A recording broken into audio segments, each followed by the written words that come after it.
नमस्कार, आप देख रहे हैं कशिश न्यूज और आपके साथ मैं हूं दीपक शर्मा। जहां हंगामे की तस्वीर दिखती है वहां से जुड़ी चर्चा में आपने एक लाइन अक्सर सुना होगा कि सिर्फ हंगामा खड़ा करना मेरा मकसद नहीं, मेरी कोशिश है कि ये सूरत बदलनी चाहिए। एक बार फिर हंगामा हुआ। 70वीं बीपीएससी परीक्षा के दौरान एक केंद्र पर हंगामा हुआ जब बीपीएससी परीक्षा के आयोजन को लेकर लगे दाग धब्बे धोने, सूरत बदलने की पूरी पुख्ती तैयारी के साथ परीक्षा का आयोजन किया गया तो 912 में से सिर्फ एक केंद्र पर हंगामा होता है।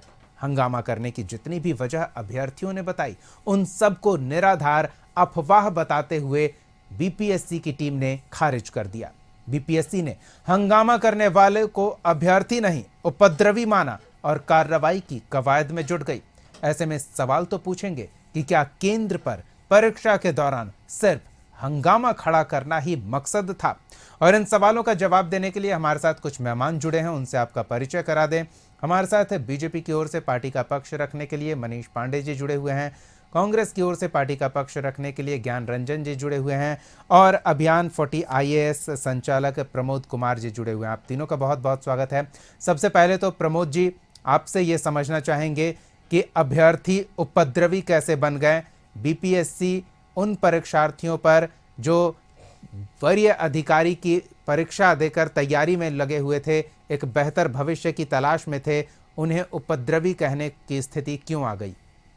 ये बड़ा चिंता की बात है कि जब भी इस तरह के एग्ज़ाम होते हैं तो कुछ ऐसे तत्व उभर आते हैं जो कोचिंग संचालन कर रहे होते हैं, कोचिंग चला रहे होते हैं, तो कहीं ना कहीं वो इसको भंजाने की कोशिश में लग जाते हैं। शुरू से ही मार्केटिंग की जाती है इस तरीके से कि बीपीएससी को अपने हिसाब से हम चलाएं। ये बड़ा दुखद है कि इस तरह के कोचिंग वालों पर कार्रवाई होनी चाहिए। मैं शुरू से कहता रहा हूँ, जैसा कि मैं भी एक कोचिंग से जुड़ा हुआ हूँ। अभियान 40 आईएएस हमारा जो फाउंडेशन है जिसमें हम बच्चों को ऑलमोस्ट निःशुल्क पढ़ाते हैं। तो बाकी जो कोचिंग संचालक जो काम कर रहे हैं वो सिर्फ प्रचार प्रसार, जैसा कि आप लोगों ने देखा होगा कि पिछले दिनों धरना प्रदर्शन किया गया, अनावश्यक तुल दिया गया। बीपीएससी क्या एग्जाम लेगा, उसका क्या पैटर्न होगा, आप निर्धारित करिएगा, कोचिंग निर्धारित करेगा। तो ये कहीं ना कहीं बच्चों को भड़काया जाता है। ये मासूम बच्चे हैं, इन्हें नहीं पता अपने कैरियर के बारे में। जब उन्हें पढ़ाई करनी होती है तो उन्हें ये राजनीति में कूदा कर अपना राजनीतिक रोटी सेकने के लिए या अपने कोचिंग को चमकाने के लिए ये धरना प्रदर्शन करेंगे, बच्चों को उकसाएंगे। उसी का परिणाम है कि इस प्रकार का जरा सा भी कहीं कुछ बातें होती है तो उन्हें लगता है कि गलत हो रहा है, और जो बच्चे नहीं समझ पाते हैं वो इसमें इस जो साजिश से उसमें शामिल हो जाते हैं। मतलब आप भी ये मान रहे हैं कि एक साजिश थी जिसका अंदेशा जताया भी जा रहा है। चलिए मनीष जी से जान लेते हैं। मनीष जी, बीपीएससी पर पहले ही कई दाग लग चुके हैं, उन दागों को धोने की कवायद हो रही है। एक फुल प्रूफ तैयारी की गई थी कि परीक्षा को कदाचार मुक्त बिना किसी व्यवधान के संपन्न कराया जाए, लेकिन कहीं ना कहीं किसी न किसी तरह का विवाद आन खड़ा हो गया और आनन फानन में प्रेस कॉन्फ्रेंस कर स्थिति स्पष्ट करनी पड़ी। मतलब कहा जाए कि फुल प्रूफ तैयारी के बावजूद हंगामा हुआ, कहीं ना कहीं कुछ न कुछ चूक तो रही।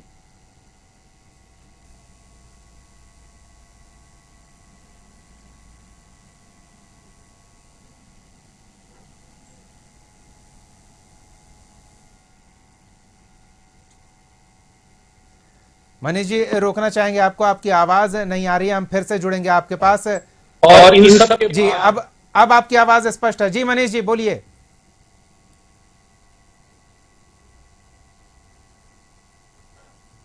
देंगे तो मेरी उत्सुकता थी दिन भर, लेकिन जब मैंने दिन की घटना देखी, जो घटना वहां घटी है, उस घटना ने मुझे भी बड़ा अचंभित किया है। देखिए, एक चुनौती तो बीपीएससी के समक्ष जरूर आया है दीपक जी। आखिर वो कौन से तत्व है जो नहीं चाहते,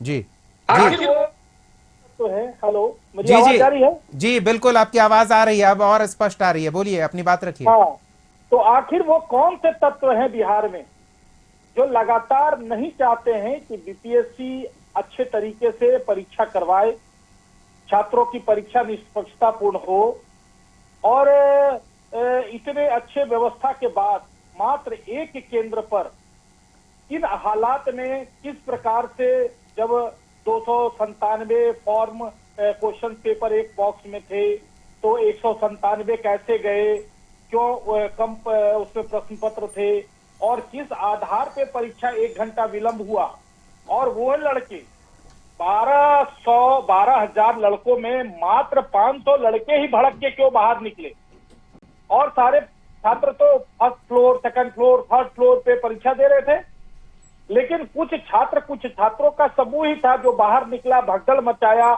पेपर लीक का एक प्रोपगंडा किया गया। ये सारा विषय जो है मुझे लगता है ये पूरी तरीके से जांच का विषय है दीपक जी।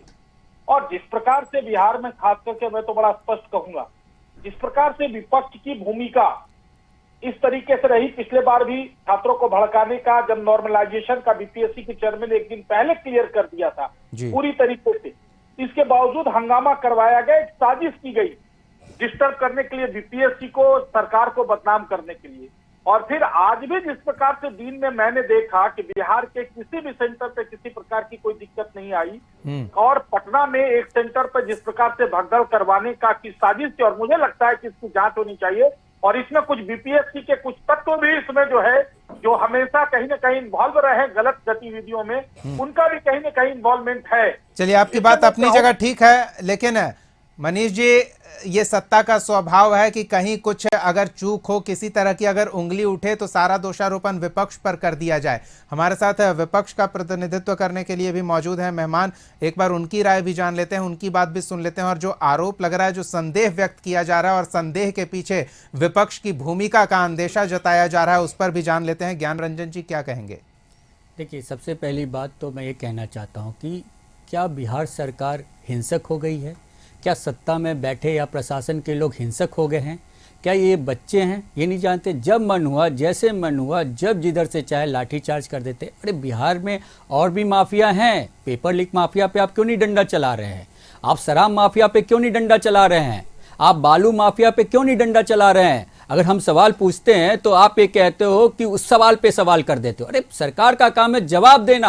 आखिर ये घटना क्यों हो रही है छात्रों के साथ? माना 911 पे बहुत अच्छे से कंडक्ट हुआ, एक सेंटर जहां पे सबसे ज्यादा स्टूडेंट थे, 12,000 के करीब स्टूडेंट थे उस सेंटर पे, वहां पे अगर आप उनकी बातों को समझेंगे कि पेपर का जो सेट था वो डिले गया, क्यों डिले गया? उनका जो वाजिब क्वेश्चन है, अगर आप कोई कैंडिडेट 1 मिनट लेट पहुंचता है तो उसको एंट्री नहीं मिलती है, और आधे घंटे तक अगर पेपर नहीं आता है तो उसके बाद मन में तो डाउट उठेगा ही। और इस पे जो ज्वाइंट सेक्रेटरी ने जो प्रेस कॉन्फ्रेंस किया उसमें भी उन्होंने क्लियर नहीं बोला, उन्होंने कहा हम जांच करके इसके बारे में बताएंगे। तो आप सीधा सीधा स्टूडेंट पे मत्था रोप रहे हो, मतलब कुछ नहीं मिला तो बलि का बकरा चढ़ा दिए स्टूडेंट को। मतलब अभ्यर्थी क्या है भाई? क्या है अभ्यर्थी? आपने उनको क्या समझ रखा है? वो गुंडा है, आतंकवादी हैं, जब जैसे मन आया मार दिया।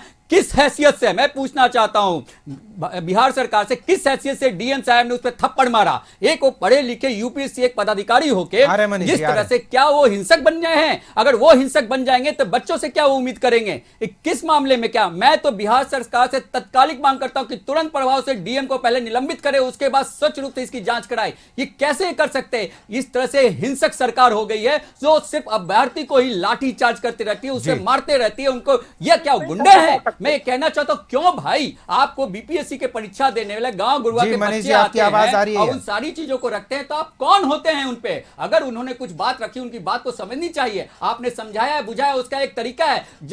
जब कानून का रक्षक ही भक्षक बन जाएगा तो क्या उम्मीद करते हैं दूसरे लोगों से कि कानून का पालन करें? किस हैसियत से उन्होंने थप्पड़ मार दिया? मैं पूछना चाहता हूं, ये सवाल पूछना चाहती हूं, ये नाम है इस शो का कि सवाल पूछेंगे। मैं ये सवाल पूछ, अरे मनीष जी बोलने दीजिए, आपके टाइम मैंने बोला था हैव पेशेंस। आपका और मेरे नहीं, बच्चों का सवाल है, हैव पेशेंस एंड लिसन। क्या मैं बोल रहा हूं? शांति से सुनिए। मैं बोलना चाहता हूं, जब डीएम साहब खुद कानून के संरक्षक है तो कानून कैसे तोड़ सकते हैं? अगर उन्होंने थप्पड़ मारा तो उग्र बच्चे भी कहीं उग्र हो जाते तो क्या होता फिर? आप क्या समझना चाहते हैं? आप क्या एक एग्जांपल सेट कहना चाहते हैं बिहार के लोगों के सामने? मैं बिहार सरकार से पूछना चाहता हूं कि कब डीएम पे कार्रवाई होगी? मैं बहुत ईमानदारी से पूछना चाहता हूं, सबसे तत्काल प्रभाव से उनको निलंबन किया जाए, उनसे ये माफी मांगना चाहिए कि उन्होंने हद में रह के क्यों नहीं काम किया। जवाब ले लेते हैं। मनीष जी बोलिए। तो बोल ही लीजिए, लेकिन ध्यान से सुनिएगा, बीच में डिस्टर्ब मत कीजिएगा ज्ञान भाई। अरे मैं आपकी तरह नहीं हूं, आप बोलिए तो शांति से सुनिए फिर जवाब। अरे तो मैं कहां बोल रहा हूं भाई? हाँ, तो अब आप सुन लीजिए। अब अरे आप तो सुन बोलिए लीजिए। ना, रोका कौन है? मैंने कई स्टूडेंट्स के विजुअल सुने हैं, उनका इंटरव्यू कई यूट्यूब चैनल और अन्य पे सुना। मतलब वो डीएम को ये भी थप्पड़ बोल मार देने रहे का? थे कि पूछिए, कि- सवाल पूछिए एंकर साहब, आप पूछिए इनसे, अगर हम बोलेंगे तो एक बार इनको बुरा उनकी बात तो लगेगा। सुन लेते हैं ना, वो कहना क्या चाह रहे हैं वो सुन तो लीजिए पहले। हम आपने जो सवाल खड़ा किए, मैं उसका जवाब दे रहा हूँ ना। जी मनीष जी बोलिए। कई यूट्यूब चैनलों पे कई पत्रकारों ने इंटरव्यू लिया लड़कों से, मैंने अभी भी विजुअल होगा। लड़कों ने कहा कि पेपर लेट की बात जब पूछी गई तो उन्होंने कहा कि आपको एक्स्ट्रा टाइम दिया जाएगा। ये कोई 1 मिनट, इसके बावजूद लड़के बाहर निकले। पहला पॉइंट सुन लीजिए मेरी बात, उसके बाद बीच में डिस्टर्ब कीजिएगा। बोल कौन रहा, आप मैं बोलिए। पूछना चाहता हूं कि एक तो लड़कों को भड़काया किसने? जब बोला गया कि आपको एक्स्ट्रा टाइम दिया जाएगा किसी भी विषय पर, मैंने तो शुरू से कहा कि इसकी जांच होनी चाहिए। लेकिन जब लड़कों को कहा गया कि आपको एक्स्ट्रा टाइम मिलेगा, तो वो 12,000 लड़कों में वो 500 लड़के कौन थे जिन्होंने हुड़दंगई किया? अगर इतना ही कष्ट था तो 6,000 लड़कों को विरोध करना चाहिए था, 5,000 लड़कों को विरोध करना चाहिए था। वो मात्र 500 लड़के आखिर में कौन थे जिन्होंने इसका विरोध किया, वो हुड़दंग मचाने का प्रयास किया? पहली बात सुन लीजिए ज्ञान जी। दूसरी बात, आपने ये कहा मुझे टारगेट क्यों कर रहे हैं? नहीं कोई टारगेट नहीं है, सुन लीजिए। अरे मनीष जी, आप सवाल टारगेट आपका क्यों था, कर रहे संभवतः हैं? इसलिए आप- सवाल, मेरा जो सवाल था उन्होंने आंसर नहीं दिया। मेरा जो अब सवाल था शायद दीपक दे जी, ले। दीपक जी, मेरा एक सिंपल सा सवाल है, ये 500 बोले तो ये पता करना मेरा काम है? हाँ, ये 500 स्टूडेंट की जो बात कर रहे हैं, पता करना विपक्ष का काम है। सारा तंत्र आपके पास है और पता करने के चक्कर में आप थप्पड़ मार दीजिएगा। बिल्कुल, सिर्फ दोषारोपण करना सही नहीं है। आप आप पता कीजिए कि पता कीजिए आखिर कौन इसके है पीछे और कौन कैसे है। थप्पड़ मार दिए क्या वो, माफी मांग वाकई के। केंद्र पर थप्पड़ मौजूद कुछ ऐसे तत्व थे जो परीक्षा में अवरोध पैदा करने के लिए ही परीक्षा केंद्र पर पहुंचे थे? उन्हें पहचानना जरूरी है, उनके ऊपर एक ऐसी कार्रवाई होनी चाहिए कि एक उदाहरण स्थापित हो। फिलहाल एक छोटे से ब्रेक का समय हो चला है। ब्रेक के बाद इन सवालों का जवाब हम तलाशेंगे और यह भी समझेंगे कि अगर वाकई प्रश्न पत्र बांटने में देर हुई तो ये एक आम समझ होती है कि अगर 5-10 मिनट प्रश्न पत्र देने में देर हो गई तो 5-10 मिनट वहां केंद्र पर जो केंद्राध्यक्षक होते हैं उनके हाथ की ये बात होती है कि वो एक आम सहमति से 5-10 मिनट आगे खिसका लें समय। लेकिन ये क्यों नहीं हुआ? उपद्रव कैसे खड़ा हुआ? सवाल का जवाब हम तलाशेंगे। बात कर रहे हैं 70वें बीपीएससी संयुक्त परीक्षा के दौरान 912 केंद्रों पर सफलतापूर्वक कदाचार मुक्त शांतिपूर्ण ढंग से परीक्षा संपन्न कराई गई। लेकिन पटना के एक केंद्र पर हुए हंगामे के बाद अब सवाल बीपीएससी की तैयारी पर उठ रहे हैं। साथ ही बीपीएससी ने जो प्रेस कॉन्फ्रेंस कर बातें कही उससे ऐसा लग रहा है कि हंगामा सोचे समझे उद्देश्य के साथ किया गया, लेकिन कहीं ना कहीं इसमें व्यवस्था की चूक दिख रही है। प्रश्न पत्र देर से बांटा गया, ये आरोप उस केंद्र के अभ्यर्थियों का है। तो ये समय की समस्या थी जिसे सुलझाया जा सकता था आपसी सहमति से। केंद्र अधीक्षक बीपीएससी की टीम थी, नजर रख रही थी हर स्थिति पर। वहां से जिला प्रशासन की टीम थी, परीक्षा के सफलतापूर्वक संचालन में उनकी भी भूमिका थी। तो एक सकारात्मक और सहयोगात्मक भूमिका हो सकती थी, लेकिन हंगामा हो गया। हमारे मेहमान हमारे साथ मौजूद हैं, एक बार फिर उनके पास चलते हैं। प्रमोद जी से जानते हैं। प्रमोद जी, पूरी प्रक्रिया में कहीं कोई चूक ना हो, तैयारी इसकी की जाती है, लेकिन मानव तैयारी में लगे हुए हैं और मानवीय भूल चूक कोई गलत नहीं है, हो ही जाती है, लेकिन उसे सुधारने की भी तो गुंजाइश होती है। फिर भी ये हंगामा हो गया। क्या बीपीएससी ने बहुत ही सख्त रुख अपना लिया था, एक उसे वजह मान सकते हैं? नहीं, इसमें तो ये माना जाएगा कि जो केंद्र अधीक्षक होते हैं जहाँ पर सेंटर गया है, तो कहीं न कहीं उनकी लापरवाही हो सकती है। इसमें ये तो जांच का विषय है कि किसकी गड़बड़ी थी। हालांकि ये इकलौता मामला नहीं है, हंगामा भले यहाँ पे हुआ है, कई सेंटर से ऐसे मामले आए हैं। बच्चों ने बताया कि कहीं पर 10 मिनट, कहीं 12 मिनट, कहीं 15 मिनट क्वेश्चन देर से दिया गया है। हालांकि उन लोगों ने हंगामा नहीं किया और क्वेश्चन टाइम से ले लिया गया जी, आंसर कॉपी टाइम से ले लिया गया, यानी उन बच्चों के साथ नाइंसाफी की गई। इस मामलों को बजाते बीपीएससी को चाहिए कि जांच करे। उस पर शुरू से सवाल उठते रहे हैं कई सारी चीज़ों को लेकर के। और ये चूँकि मैं एक निष्पक्ष व्यक्ति हूँ, मुझे न तो बीपीएससी के विरोध में कुछ कहना है और न तो बच्चों के विरोध में कहना। जो फैक्ट है वही बात मैं रखूँगा। यह फैक्ट है, जब पहली वाली बात थी तो मैंने सपोर्ट किया इस मामले को कि कई सारे जो कोचिंग वाले हैं उन लोगों ने उकसाया था बच्चों को। बीपीएससी परीक्षा किस प्रकार से लेगी, उसके परीक्षा लेने का पैटर्न क्या होगा, ये बीपीएससी पर छोड़ दीजिए ना। जी। हम कोचिंग वाले क्यों हम उसको गाइडलाइन देंगे कि आप ऐसे करिए, ये गलत है, वो गलत है। जब एग्जाम ले ले और उसमें लगे गड़बड़ी है, तब आप अपनी बात आप रख सकते हैं, आप उसका विरोध कर सकते हैं। आप एग्जाम से पहले ही आप धरना प्रदर्शन कर रहे हैं, आप लड़कों को उकसा रहे हैं, भरमा रहे हैं, ये गलत है। लेकिन जहां तक एग्जामिनेशन सेंटर की बात है, तो वहां पर गड़बड़ी होती रही है। 10 मिनट 15 मिनट लेट से देना, जब आप 5 मिनट पहले अगर बच्चा को अगर 5 मिनट लेट हो जाता है तो आप घुसने देते हैं? आप घुसने नहीं देते। आप इतने समय से, लंबे समय से तैयारी कर रहे हैं, तो आपका दायित्व बनता है कि समय क्यों लेट हो जाएगा। सवाल ये उठता है कि क्यों लेट हो जाएगा। आधा घंटा, मान ली 2-4 मिनट लेट हो सकता है कॉपी बांटने में, आधा घंटा लेट हो जाए तो एकदम सरासर गड़बड़ी है कहीं ना कहीं। जबकि ये पूरी तरह से एक कंट्रोल्ड इवेंट कह सकते हैं, कुछ भी इधर उधर नहीं। आप इसके लिए पहले से बाकायदा तैयारी करते हैं, और अगर कहें कि मॉक ड्रिल भी कर लेते हैं तो गलत नहीं होगा। फिर भी चूक होती है तो सवाल तो खड़े होंगे। बिल्कुल बिल्कुल, यह एकदम बीपीएससी को इस मामले को गंभीरता से लेना चाहिए, और उसके अंदर अधीक्षक को भी जांच के घेरे में रखना चाहिए कि भाई क्यों इस प्रकार से हुआ है, और अगर जो दोषी व्यक्ति हैं तो उस पर कार्रवाई। आधा घंटा बच्चों को बैठाइएगा तो ऐसे ही फ्रस्ट्रेट हो जाएगा। पहले एक आपने 11 बजे बुला लिया, 12 बजे से एग्जाम है, आपने कहा कि 11 बजे तक आप आ जाइए। अब 11 बजे से बैठा हुआ, फिर आधा घंटा आप और लेट कर रहे हैं, और ये भी पता चल जाता है कि बगल वाले कमरे में परीक्षा हो रही है, शुरू हो गई है। बच्चों के अंदर बेचैनी हो जाएगी। उनके मनोभाव को समझना चाहिए था। वो बच्चे अगर ऐसे में फ्रस्ट्रेट होकर के बच्चे अगर हंगामा कर रहे हैं, तो मुझे तो नहीं लगता कि कहीं गलती, एक स्वाभाविक आवेश से, वो स्वाभाविक इसे भी समझदारी से आप अगर देखते तो वहां स्थिति को काबू किया जा सकता था, हालात नियंत्रित किए जा सकते थे। मनीष जी, कहीं ना कहीं बीपीएससी ने पूरी तैयारी के बावजूद कुछ चूक किए हैं, और बीपीएससी इस हंगामे की वजह लग रही है, ऐसी बातें निकलकर सामने आ रही है। क्या कहेंगे? ये देखिए, मैं एक बात से तो बिल्कुल सहमत हूं कि छात्रों के साथ किसी भी प्रकार का कोई भी अव्यवस्था, कुव्यवस्था या बर्दाश्त नहीं किया जा सकता है। और कहीं ना कहीं अपने प्रेस वार्ता में बीपीएससी ने भी आज बताया है कि जब 273 प्रश्न पत्र एक पैकेट में जाने थे, तो वो 192 कैसे गए। वो जो क्वेश्चन जो घटे हैं उसके पीछे का कारण जो है वो यही अभी तक आया है सामने में। तो ये कौन सा ऐसा तत्व है बैठा हुआ जो इस प्रकार से ये प्रॉब्लम करवा रहा है। पहली बात तो मेरी यह है, ये इसको जानना चाहिए। लेकिन एक चीज मैं जरूर कहूंगा, पैनल में ज्ञान रंजन जी भी हैं, विपक्ष में हैं, कभी सरकार में भी रहते हैं तो परीक्षा होती है। ऐसा नहीं है कि हाल के दिनों में, पिछले 3-4 वर्षों में बीपीएससी दुधारी तलवार पर से गुजरी है। बहुत ज्यादा रिस्क लिया है बीपीएससी ने, और अपने आप को प्रूव करने की कोशिश किया है।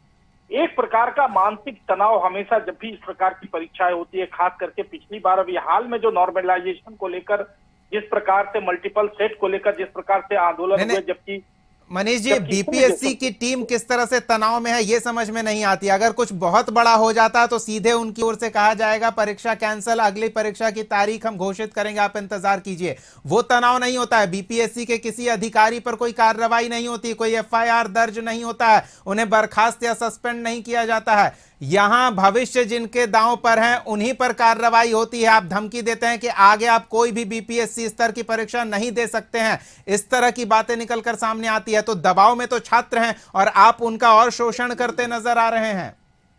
आप दीपक जी थोड़ा सा हमको 30-40 सेकंड बोलने दीजिएगा। पूरे समय आपको दिए, चलिए बोलिए मनीष जी। मैंने बीपीएससी को दबाव में इसलिए कहा कि आज अगर यह, जैसे अभी सर ने कहा कि कहीं कहीं 10 मिनट लेट से क्वेश्चन मिले, आज स्थिति यह बनी पड़ी है कि सेट पहुंचाने में और सेट पेपर लीक न हो, इसके लिए जो 3 घंटे 2 घंटे पहले कौन से सेट से परीक्षा ली जाएगी और इसको उसको फिर से कम्युनिकेट करना हर सेंटर पे, यह बीपीएससी के लिए एक बहुत बड़ी चुनौती है प्रैक्टिकली, अगर आप दीपक जी देखेंगे तो। और सारी व्यवस्थाओं के बाद करती है, एसएससी भी एग्जाम कंडक्ट करती है, वहां पर कोई समस्या नहीं आता। नहीं गया कि पेपर लीक हो गया, पेपर लीक हो गया। आप सारे लोगों ने ब्रेकिंग न्यूज चलाया। मनीष जी, हमने ही अभी बीपीएससी को साधुवाद दिया था, बीपीएससी की सराहना की थी जब उसने लाख लाख पदों पर होने वाली बहाली प्रक्रिया को सफलतापूर्वक संचालित करवाया था।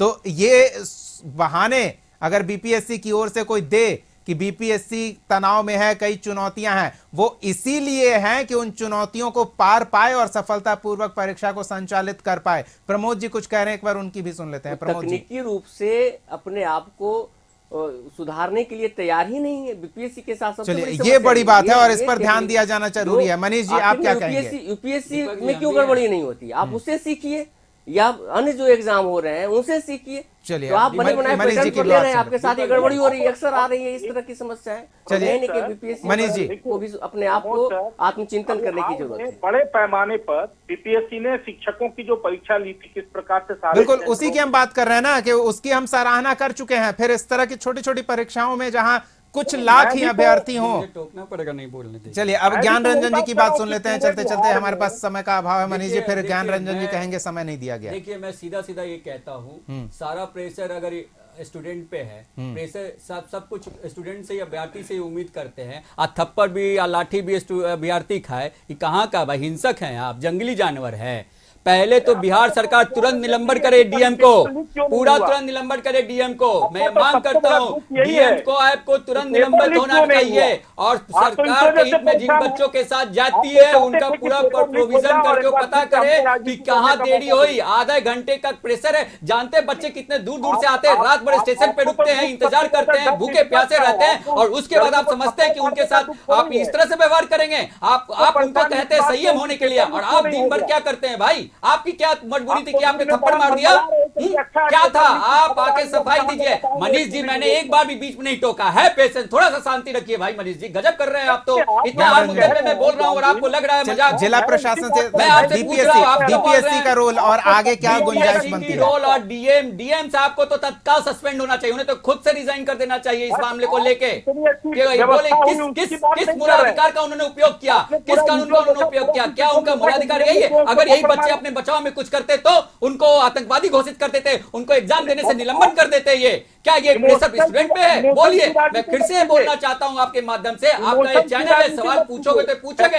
अभ्यर्थी सवाल पूछे कि सारा प्रेशर दमन उनके लिए ही है, सारा नियम कानून उनके लिए ही है। क्या अधिकारी लोग इस राज्य में क्या मुफ्त में बैठ के मलाई ओढ़ के काम करेंगे? सिर्फ नहीं चलेगा।